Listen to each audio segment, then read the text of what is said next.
Get ready to experience Pokémon like never before. A place with sprawling landscapes where Pokémon roam free. This is where fierce battles can happen at any time. Crafting will be pivotal to success. Your very own legend is about to begin.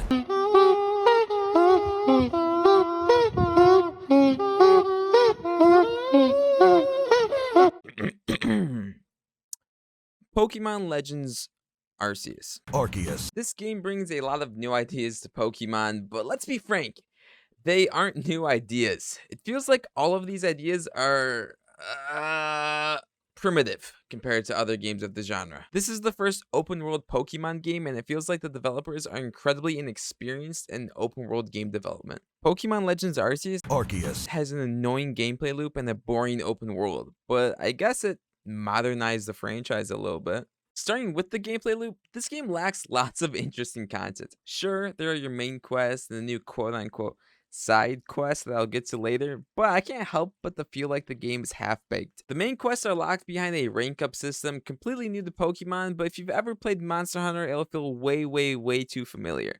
There's about 5-ish hours of main story content in the game, yet it took me about 30 hours to see the credits roll. I didn't do a lot of side content or more exploration than I had to, but the gameplay loop forced me to grind with very little reason. It was very unnatural. I would do a chain of main quests that took give or take an hour or so, and then be told that my rank isn't high enough to proceed with the next quest.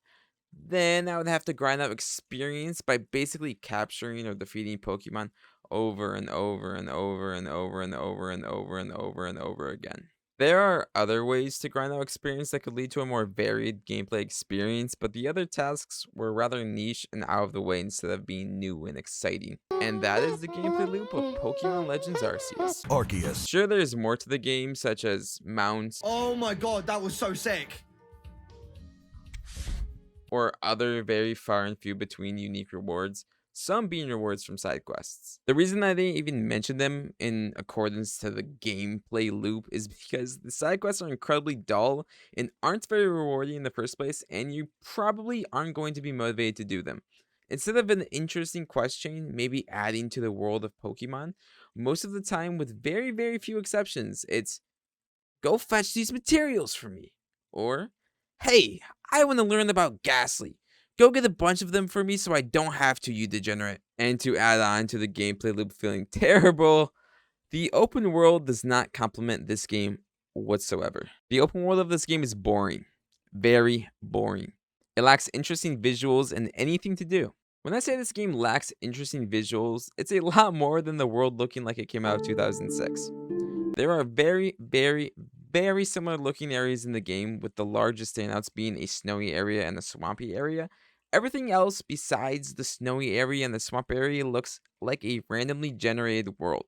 I'm being serious when I say I've seen far more interesting and varied visuals in Minecraft. It's crazy how lifeless the world feels. Something else I think is really funny is that exploring a randomly generated Minecraft world is more interesting and entertaining than a handcrafted world in Pokemon Legends Arceus.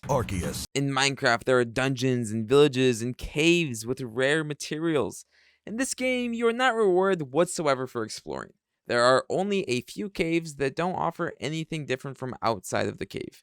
There are no puzzles or really anything to challenge you when you're exploring. Well, except for the alpha Pokemon? These Sigma Pokemon were teased to be dangerous Pokemon to be messed with when you're exploring the zone. But in every case, you can just roll away and ride away on your mount. It's a joke.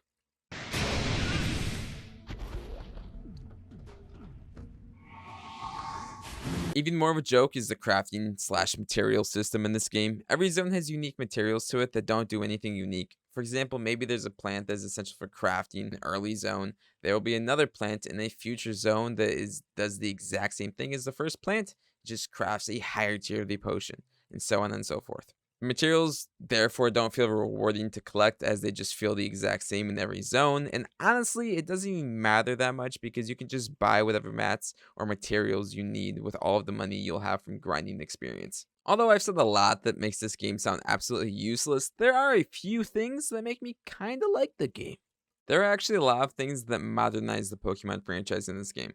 Well, I don't know if I can say modernize, more like bring it closer to the present day and age.